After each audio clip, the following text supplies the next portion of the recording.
The following event was sponsored in part by D.L. Evans, Idaho Power, Simplot, and St. Luke's. What happens when you bring Rotarians and leaders from across the country together under one roof for 2 days? You light up Rotary. Sun Valley, Idaho may be better known for celebrities and skiing, but in May of 2015, the resort town became an epicenter of service, hosting the Rotary District Conference. It's great meeting your leadership this morning and being a part of the district leadership committee meeting this morning. Boy, you're in good hands. The continuity that's in that room is fascinating. You got a great future, and you have some great leaders coming up, and they're all together. The question was about how do e-clubs fit into this wonderful thing called Rotary. You know, one of the things that Rotary is struggling with right now, and in fact, quite frankly, the largest challenge that we have, other than polio, and believe me, we are not that close on polio. We are that close on polio, and I'll address that in just a second. But one of the things that I think is really important to us is that the largest challenge that we have internally and externally is membership. After the kickoff lunch, participants enjoyed a panel discussion on making Rotary relevant, where the audience was invited to bring their questions to Greg Pod, James Lewis, Dr. Sylvia Whitlock, and Greg Owen. Followed by a chance to mingle on the patio, accompanied by CSI alum Randy Earls on piano. Then it was time for the St. Luke's Evening Banquet. The Emmett Rotary Club was awarded the Humanity in Motion Award for its avenue of service. Friday night's keynote address was from Dr. Whitlock, the first female president of Rotary and author of Women Also Serve.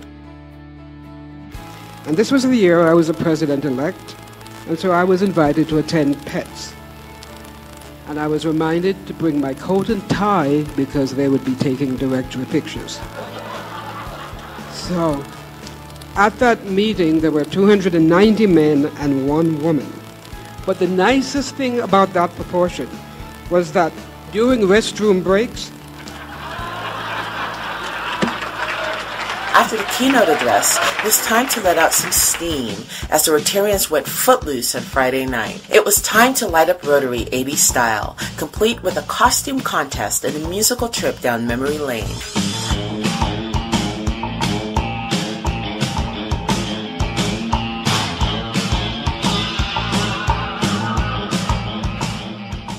Saturday's activities kicked off with a 5K fun run to get everyone's heart rate up before the real heavy lifting could begin. Then it was back to work. Everyone gathered at the historic Opera House to celebrate the next generation of Rotarians. Speakers like Saeed Razai, Tom Rosenthal, John Lodell, and Natalie Lemus shared with the audience about RILA, Interact, Rotaract, and the Rotary Youth Exchange. So the purpose of RILA is to teach leadership skills, communication, also get them introduced to what Rotary is about. District Governor Michael Wells spoke about his efforts with the Mexico Service and Adventure Project. They many times have talked about how this experience impacted their life. But what I want to show you is what happened 2 months ago. Every one of those 16 Rotaractors, along with 17 other friends, created a new generation's Rotary Club. Rotary Youth Exchange students from around the world gathered and shared some of their inspirational stories of how Rotary has impacted their lives. But coming out of it, I know that I have grown and learned more than I could have learned in a year anywhere else doing anything else.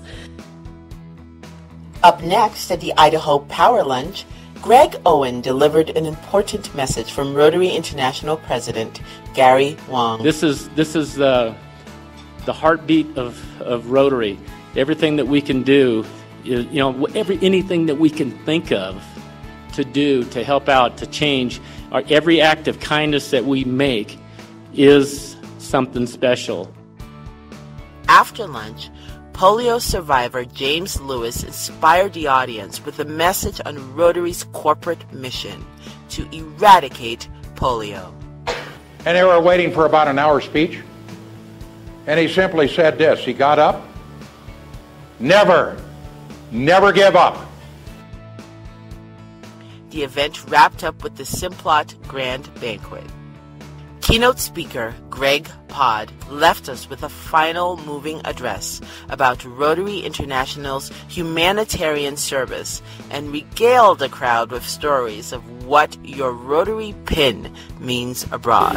What a selfless act of kindness and humanitarian service on the part of these Rotarians. This Rotary Club reminds me why I am so proud to be called a Rotarian with all of you in this room. Because these kinds of kindness and service are repeated each week, each month, each year in over 34,000 clubs in over 200 countries throughout the world and geographical areas.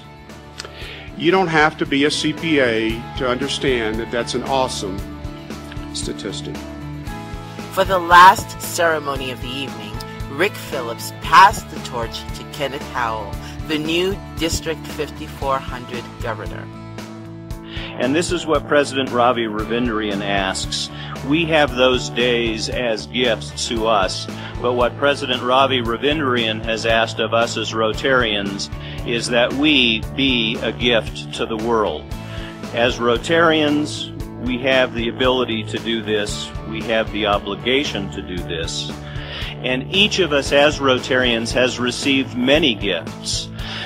What President Ravi asks us to accept his challenge that we be the gift to the world.